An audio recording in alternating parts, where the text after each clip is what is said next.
네, 학생 여러분 반갑습니다. 한 주일 동안 잘 지내셨죠?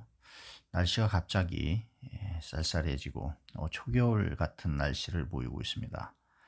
특히 건강 관리에 주의를 하셔야 되겠습니다. 이제 다음 주는 그 시험 기간입니다. 다음 주 시험 기간에는 주관식 문제를 여러분들이 풀어서 제출해 주시면 되겠습니다. 이번 시간엔 그 8장의 비판적 사고를 개발하는 방법을 할 건데, 여기서 이번 컨텐츠는 이제 그 비판적 사고를 개발하는 거, 그 다음에 찬반 양론법, 그 다음에 악마의 변호인, 그 다음에 어항식 토의법, 이렇게 개발하는 방법에 대해서 한번 살펴보도록 할 것입니다. 먼저 이야기 속으로 한번 살펴보고 진행을 할게요. 아이작 뉴턴이라는 사람이 있죠. 네. 아이작 뉴턴은 나무에서 떨어지는 사과를 보고 바로 그 만유인력의 법칙을 발견하는 중요한 힌트를 얻었어요. 그렇죠? 네. 그 다음에 이제 아르키메데스. 네. 지금 이분이 이제 아이작이고, 이분이 아르키메데스인데, 목욕할 때 탕 속에 물이 이렇게 흘러 넘치죠. 예, 물이 흘러 넘치는 그런 그것을 보고 아르키메데스의 원리라고 하는 바로 그 부력, 부력을 우리가 발견을 했죠. 부력의 원리를. 그 다음에 이제 갈릴레오 갈릴레이인데, 램프가 이렇게 흔들리는데 그걸 보고 바로 추의 등식성, 추의 등식성이라고 해서 어떤 거죠? 바로 시계추 같은 거 보면은 일정하게 흔들리잖아요. 그죠? 예. 이런 거 추의 등식성을 발견했고요. 또 알프레드 노벨이란 이분은 바로 그 니트로그리세린에서 용기가 이렇게 새 나와가지고 규소트에 스며드는 것을 보고 바로 다이너마이트, 대단히 유명한 이 폭탄이잖아요, 이거. 근데 이게 없으면 또 우리 생활이 안 되는 거예요. 터널을 뚫는다든가 뭐 할 때 다 이게 다이너마이트로 폭파해서 뚫잖아요. 다이너마이트를 또 발명을 했고, 알렉산더 플레밍이라는 분은 배양하고 있던 그 포도상구균이 파란 곰팡이에 녹는 것을 발견하고, 그 파란 곰팡이에서 바로 페니실린을 추출해서 항생물질을 개발했잖아요. 그래서 직장인들은 우리가 업무 수행 과정에서 비판적인 사고를 하도록 요구받고 있고요. 그런데 어떻게 하면 비판적 사고를 할 수 있는지 모르는 경우가 많아요. 그래서 바로 이 8장에서는 직장인들에게 필요한 비판적 사고를 개발하는 방법이 어떤 것이 있는지 바로 그런 것들을 알아보도록 하겠습니다. 자, 비판적 사고를 개발할 때는 어떤 방법이 있냐? 우선 비판적 사고를 갖추기 위해서는 주변에서 발생하는 사소한 일을 그냥 지나치지 않는 것이 중요해요. 또 사소한 발견에 대해서 의문을 가지고 지속적인 관심을 갖는 것이 필요해요. 그 앞서서 그 이야기 속에서 얘기한 그런 비판적 사고를 개발하는 방법에 대한 그런 사례인데요. 그런 사례에서 각 인물들은 우리가 무심결에 지나칠 수 있는 그런 사소한 현상에 대해서 문제의식을 바로 갖고, 그죠? 이걸 가지고 끊임없이 탐구한 결과 얻을 수 있는 그런 위대한 발견들이 제시가 된 거죠. 이 문제의식이 참 중요한 거예요. 이러한 문제의식이 없었다면 그 만유인력의 법칙이나 아르크메데스의 원리 같은 것 같은 그런 위대한 발견들은 없었을 거란 거죠. 이러한 사례를 통해서 우리가 비판적 사고를 개발하기 위해서 문제의식을 가져야 한다는 것을 알 수가 있는 거예요. 이제 그런 그 비판적 사고를 위한 것들이 무엇인지 한번 생각해보고 비판적 사고를 위해서 가장 먼저 필요한 것이 무엇인지 그런 예를 통해서 한번 알아보도록 하겠습니다. 먼저 그 문제의식이라고 얘기를 했는데요. 비판적인 사고를 위해서는 가장 먼저 필요한 것이 바로 문제의식이에요. 문제의식이 왜 비판적인 사고에서 중요한지 바로 그 사례를 통해서 한번 알아보도록 하겠습니다. 자, 2002년에 노벨상을 수상한 다나카 코이치키 씨는요, 평범한 그냥 샐러리맨이었어요. 그래갖고 노벨상을 받았으니까 얼마나 큰 화제를 불러일으켰겠습니까? 이 다나카 씨의 수상은 아세톤에 금속 분말을 녹여야 하지만, 원래는요 아세톤에다가 금속 분말을 녹여야 되는데 글리세린에 녹여버린 실수를 했어요. 그래서 이 실수가 바로 시작이 돼서 노벨상을 받은 거죠. 그래서 이 사람은 잘못 녹인 그런 금속 분말이 아까워 가지고 녹이긴 했는데, 원래는 글리세린에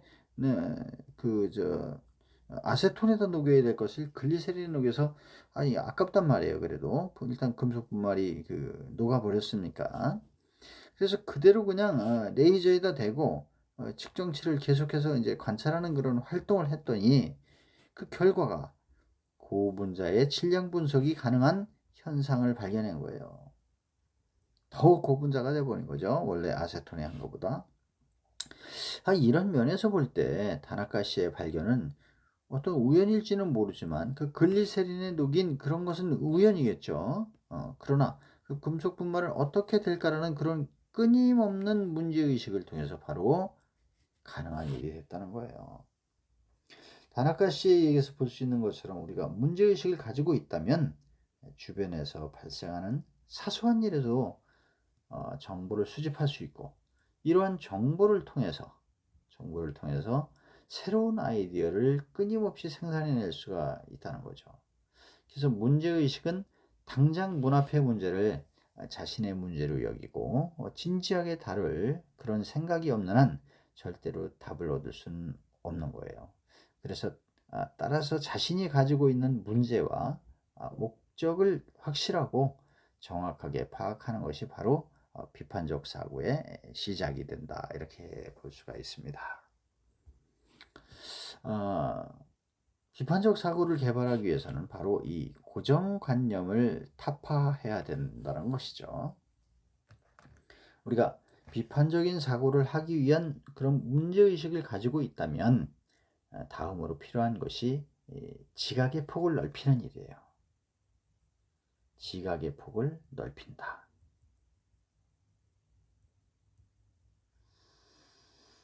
지각의 폭을 넓히는 이런 일은 정보에 대한 개방성을 가지고 편견을 갖지 않는 것으로 고정관념을 타파하는 일이 중요한 거죠. 고정관념은 사물을 바로 보는 시각에 영향을 줄 수가 있고 또 일방적인 평가를 내리기가 쉽거든요.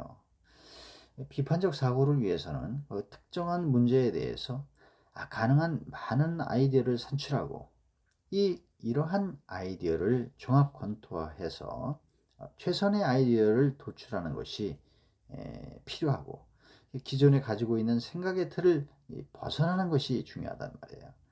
그래서 우리가 요 지금 내용을 보고 제시되는 내용들을 보고 물건들의 그 용도를 가능한 한 한번 찾아보자는 거예요. 자, 스테이플러는 우리가 흔히 얘기하는 그 호치켓이잖아요. 이 호치켓, 이 스테이플러를 가지고 우리가 보통 할 때는 뭐 하죠? 서류 정리하잖아요. 서류 정리할 때 이렇게 찍어서 이렇게 보관을 하니까. 그 다음에 이제 벽 같은 데에다가 종이 같은 거 이렇게 우리가 게시할 때 벽에다가 종이 같은 거 이렇게 할 때 고정시킬 때 찍어서 또 쓸 수가 있어요. 다음에 이제 뭐 세탁소에 이렇게 뭐 맡기면은 종이 뭐 노란 거 같은 거 이런 거 이렇게 호치켓을 찍어서 이렇게 보내기도 하잖아요. 또 스테이플러는 또 어떤 거에서 또 쓰이냐? 바로 네 번째, 다섯 번째, 여섯 번째, 이걸 한번 이제 생각을 해보자는 거예요. 그래서 연구를 해서 한번 문제의식을 가져보는 거죠. 다음 이제 드라이어가 뭔가요? 머리 말리는 기계잖아요.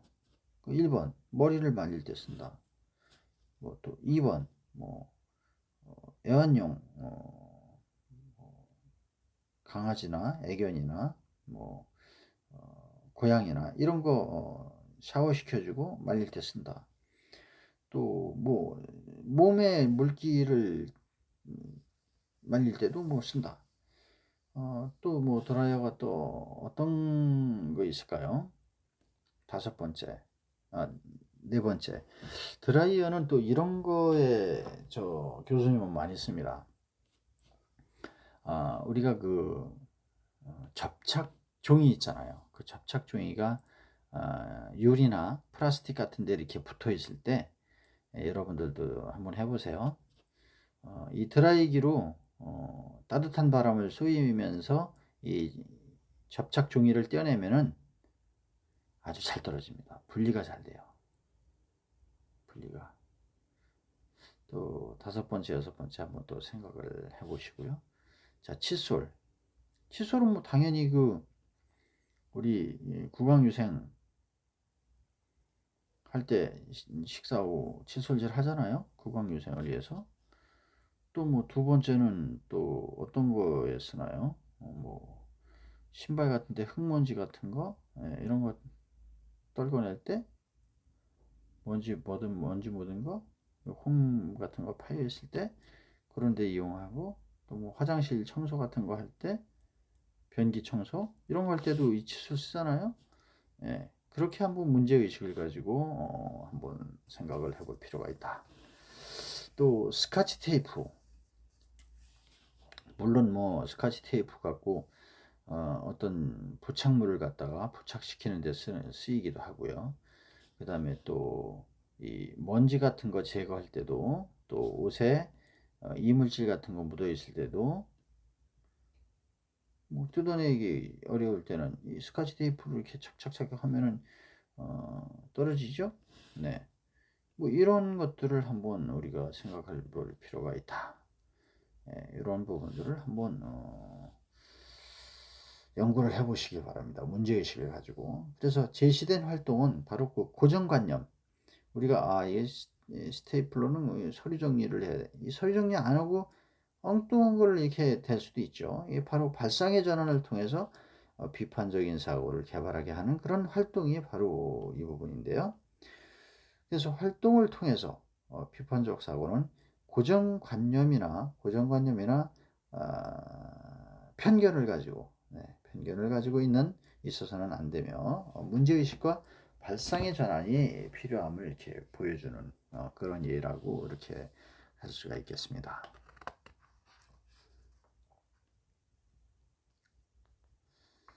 자, 고정관념의 타파에 계속해서 봤을 때 우리가 앞에 그 활동은 바로 개인의 생각에 따라서 각기 답이 다른 것으로 이렇게 한 가지의 정답은 없죠.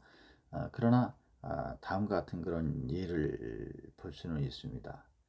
자, 제시된 활동은 고정관념을 버리고 발상의 전환을 통해서 비판적인 사고를 개발하게 하는 활동이라고 했잖아요. 활동을 통해서 비판적 사고는 고정관념이나 편견을 가지고 있어서는 안 되고 문제의식과 발상의 전환이 필요함을 보여준다 그랬어요. 원래 스테이플러는 용도는 서류 정리예요. 근데 새로운 용도로 벽에 종이를 고정시키기도 하고요. 이렇게 다른 용도로도 쓰일 수 있다는 것이 바로 발상의 전환이 되는 거죠. 그 다음에 이제 드라이어, 머리를 말리기도 하고, 온풀 이용해서 뭐 어깨 결림을 완화시키는 그런 것도 있죠. 이럴 때도 쓰시면 참 좋아요. 몸살기가 있었을 때 그 따뜻한 바람을 목 뒤에다 이렇게 씌우면은 컨디션이 많이 좋아집니다. 칫솔도 양치질하는 구강위생인데 빗의 이물질을 제거한다. 머리빗에 이 뭐가 이렇게 때가 많이 꼈어요, 그죠? 이랬을 때 이 칫솔로 하면은 좋다. 바로 이런 것들. 또 스카치 테이프나 종이를 붙이기도 하고, 여기서는 이제 지문 채취하는 경우, 이 스카치 테이프를 엄지손가락이나 이렇게 손에다 대고 이렇게 떼내면 지문이 아주 고스란히 묻어서 이렇게 보이죠. 네. 바로 이러한 부분들이 발상의 전환이 필요한 것들이다. 그래서 비판적 사고를 하기 위해서는 여러 현상에 대해서 문제의식을 가지고 고정관념을 버리는 것이 제일 중요하다. 그래서 이걸 타파해야 된다. 이런 뜻이 되겠습니다. 자, 이번에는 이제 찬반 양론법이라는 부분을 한번 살펴볼게요. 비판적 사고를 개발하는 방법 중에 찬반 양론법이 있는데, 여기는 이제 첫 번째로 이제 변증법이 있습니다. 변증법이란 동일률을 근본 원리로 하는 이 동일률, 같은 이 한문을 쓰면 같은 것을 근본으로 하는 그런 형식 논리에 대하여 모순 또는 대립을 근본 원리로 해서 사물의 운동을 설명하라고 하는 그런 논리가 바로 변증법이에요.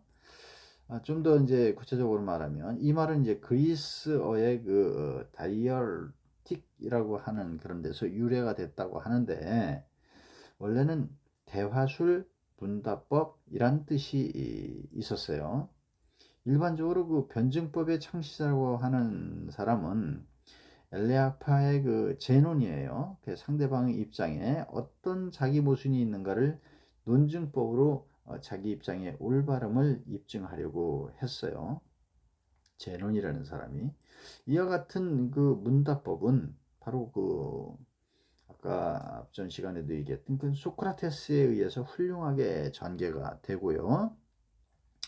또 그것을 이어받은 플라톤에 의해서 변증법은 진리를 인식하기 위한 방법으로 중시되었어요. 네. 근세에 와서 변증법이라는 말에 다시 이제 중요한 의의를 부여한 것이 바로 이 칸트라는 사람인데요. 칸트는 변증법을 우리의 그 이성이 빠지기 쉬운 일견 옳은 듯하지만 실은 잘못된 추론, 즉 선험적 가상이라는 이런 그 잘못을 폭로하고 비판하는 가상의 논리학이라는 뜻으로 이렇게 썼어요. 이와 같이 칸트에 의해서 이르기까지 그 변증법이란 말은 어느 경우에서나 진리를 인식하기 위해서 직접 또는 간접적으로 유효한 그런 기술 및 방법이라는 의미를 가지고 있어서 오늘날 일반적으로 생각하는 것처럼 모순율을 부정하는 그런 특별한 논리로는 생각되지는 않고요. 이에 비해서 변증법이라는 것을 인식뿐만 아니라 존재에 대한 논리로 생각하는 것은 헤겔이라는 사람에 의해서 됐어요. 그래서 헤겔은 인식이나 사물은 정, 또 반, 합, 그래서 정립, 반정립, 종합 이런 식으로 3단계를 거쳐서 전개된다고 이렇게 했습니다. 이 3단계의 전개를 바로 변증법이다. 이것이 변증법이다.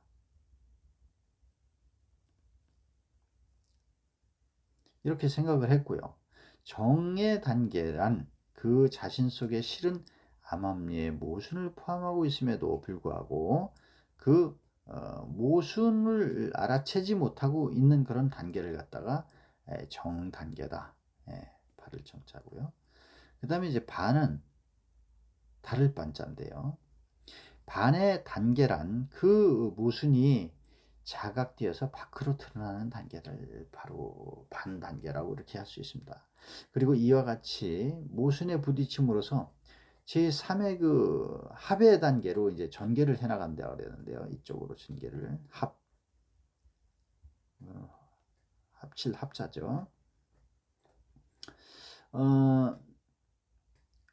이 3의 그 합의 단계는 정과 반이 종합 통일된 단계라고 한다면 여기서는 정과 반에서 볼 수 있었던 두 개의 규정이 함께 부정이 돼서 또한 함께 살아나서 통일, 즉 아우프 헤벤 이렇게 되는 거죠. 지향이라든가 지향.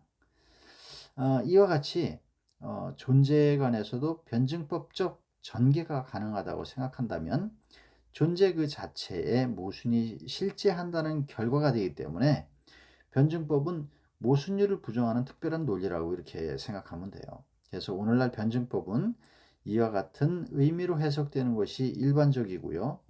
우리가 마르크스라는 거, 또 엥겔스의 법칙 뭐 이런 거 있죠. 이럴 때 유물 변증법도 마찬가지로 같이 해석된다고 할 수가 있습니다.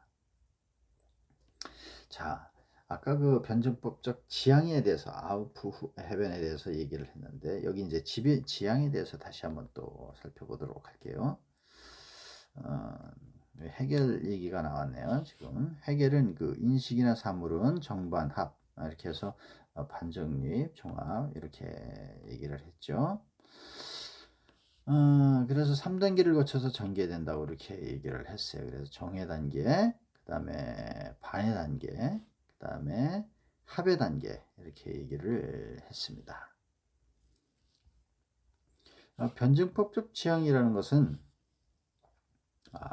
도표를 보면 이래요. 변증법에서 중요 개념의 하나인 지향은 양기라고도 이렇게 얘기를 합니다. 지향이라는 것은 양기다. 이렇게 얘기하는데 일반적으로 사물에 관한 모순이나 대립을 부정을 매개로 하여 고차적인 단계에서 통일하는 것을 가리킨다라고 했어요. 원어는 부정하다, 보존하다, 뭐 이런 긍정 부정의 두 가지 뜻을 동시에 가지고 있는데요.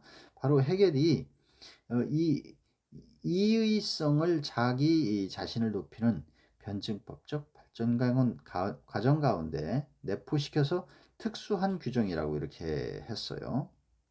예를 들면 이 유에서 무 모순된다고 대립하는데 양자는 이 양자는 상호 부정과 연관을 통해서 생성되는 유가 무가 되기도 하고 무가 유가 되기도 하는 것에서 각각 그 독립성을 잃고 생성 가운데 부정이 되는 거거든요. 부정은 이제 지향이라고 얘기를 했는데 이때 유와 무는 아주 그 버려지는 것이 아니고 한 단계 높은 생성이라는 것 가운데 불가결의 계기로서 보존되어 있는 거다. 뭐 이렇게 이제 설명을 할 수가 있어요. 그래서 이걸 그림으로 보면 이런 거죠. 정하고 반이 있는데 이 정하고 반은 무에서 유가 되고 유에서 무가 돼서 뭐 이렇게 해갖고 하나의 합이 되는 거야. 또 여기서 반은 다시 또 합이 되고 또 반이 되고 이게 똑같이 계속 이렇게 간다는 거예요. 이게. 예. 그래서 불가결의 계기로서 보존되어 있는 거다. 그래서 이렇게 이해를 하시면 되고 세 번째는 찬반양론법인데 이건 잠시 또 쉬었다가 하기로 하겠습니다.